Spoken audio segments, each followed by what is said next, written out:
Gosh, Miriam's put up her hand, so I'm afraid I'm terrified of what's about to come. But, no, this is the moment of truth. No.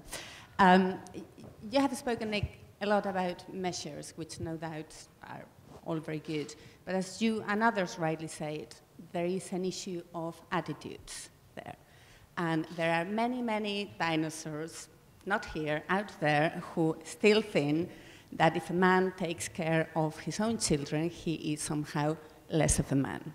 So would you and other modern working fathers start saying, not only loudly, but also proudly, really, that taking care of your own children and being responsible for your children does not affect your level of testosterone, and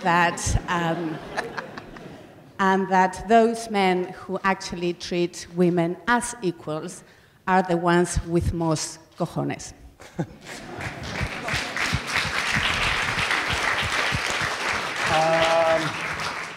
I'm assuming I don't need to translate cojones for anyone, or co-Jones, as it's sometimes.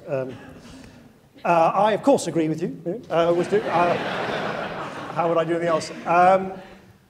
No, of course, I massively agree. I mean, the idea that it is not manly to care is as absurd as saying it's not womanly to work. You know, just turn it on its head. It's just an absurd proposition. This kind of informal gender stereotyping as far as those who take up caring professions, that can change. It's already changed massively in nursing. You see the number of male nurses in the NHS now compared to some years ago. That was a profession that was very much considered to be not the kind of thing to do if you were a man. That's now changed, and I think it'll change in other.